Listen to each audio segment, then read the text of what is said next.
Hi, this is Amy Rome, and I'm going to talk to you today about search and seizure of cell phones in public schools. This is the organization of my presentation. First, I'll talk about the Fourth Amendment to the United States Constitution, then the warrant requirement and its exceptions, consequences for violating the warrant requirement, then application of the Fourth Amendment in general and in public schools, search and seizure in general in public schools, and then search and seizure specifically of cell phones in public schools. The Fourth Amendment to the United States Constitution states, "The right of the people to be secure in their persons, houses, papers, and effects against unreasonable searches and seizures shall not be violated, and no warrants shall issue but upon probable cause supported by oath or affirmation, and particularly describing the place to be searched and the persons or things to be seized." That means that a search warrant must be supported by probable cause. You've probably heard this term in TV shows like Law and Order. The search is limited in scope to the particular places and items listed in the application for the search warrant. So when the police officer makes the application for the search warrant, usually called an affidavit, the police officer will list the items that they expect to find and the places that they intend to search. What this means is that if the officer is looking for a very large item, he would not be permitted to look in items that are very small. So if the officer was looking for a shotgun, he would not be able to look in small drawers or areas that are very small that would not be able to actually hold a shotgun. There are some exceptions for getting a warrant. The first is the consensual search. So an officer can ask for your permission to search your house or car, and if you say yes, then they can search your house or car. You'd be surprised how many people actually consent to having someone search their car when they have contraband or illegal things in their car and home. There's also the plain view doctrine. The plain view doctrine states that if the police officer is actually in a location where they are permitted to be and they see any kind of illegal activity or contraband or anything like that, then they can seize that evidence. So, for example, if a police officer goes to your house, knocks on your door, and you open your door, and the police officer is standing outside your home where he is legally allowed to be, and you have a meth lab going on in your living room, and he can see your meth lab, he does not need a search warrant to come into your house to get that as evidence.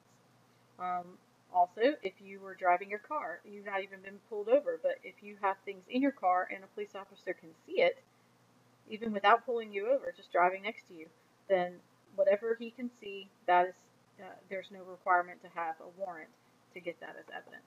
There's also exigent circumstances, also known as hot pursuit. You've probably heard that term before in the Dukes of Hazzard. They're in hot pursuit.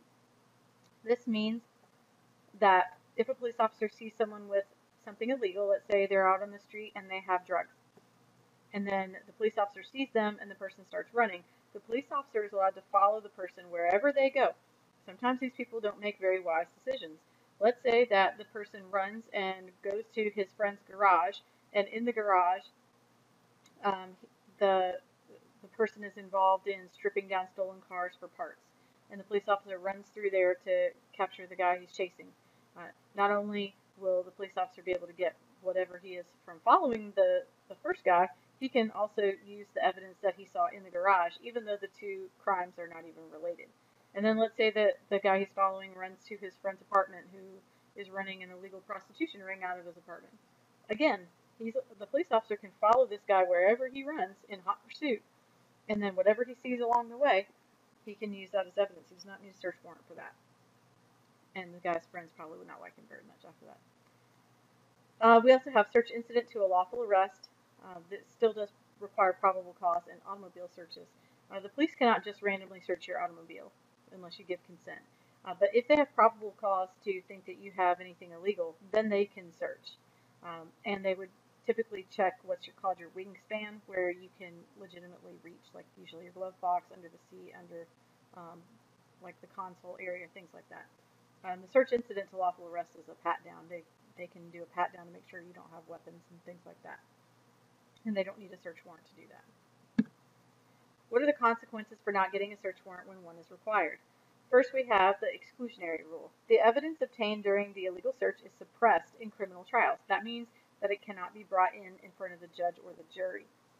So a lot of times you'll see these high-profile cases on TV, and you, as a regular person at home, you might know more information than the jury does.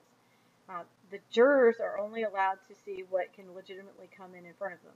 If there is an illegal search, that evidence never goes in front of them. They can't use it as a basis to make their decision. So someone might get away with a crime simply because there's not actually enough evidence that the jury gets to see to have that beyond a reasonable doubt bar that they have to meet. There's also something called the fruit of the poisonous tree.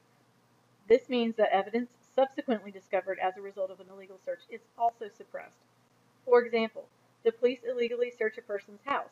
During that search, officers find a large amount of drugs and a notation on a calendar indicating a designated meeting time and a place with an unknown person.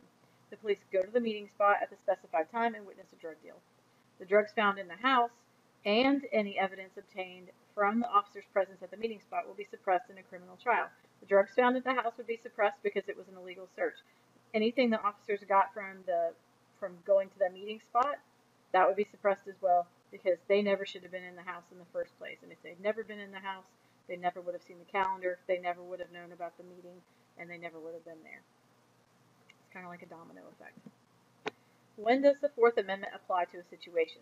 The Fourth Amendment applies in situations when the government intrudes on a person's reasonable expectation of privacy.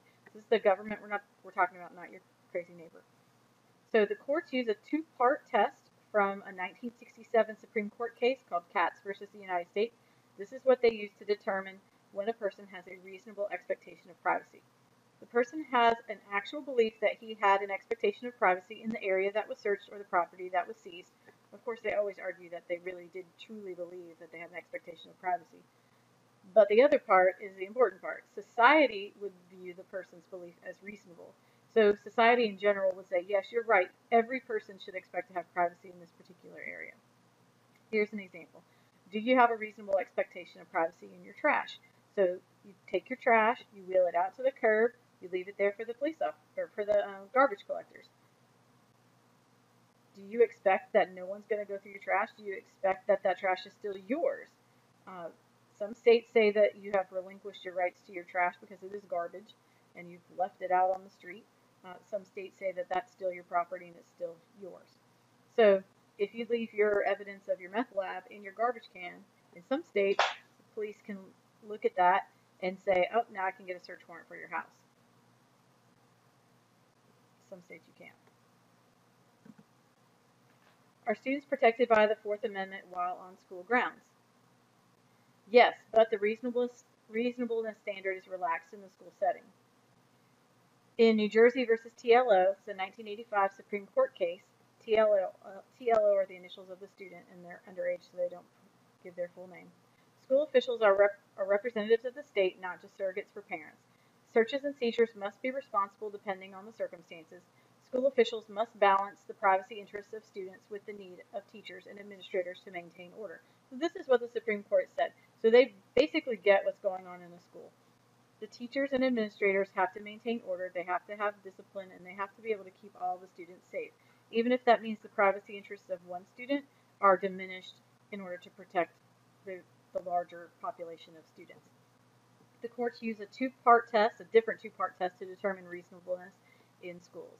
The search must be justified at its inception, and the search must be reasonably related in scope to the circumstances justifying the search. Now I'm going to talk about those two prongs a little bit more in detail, and I'll have that in the next video.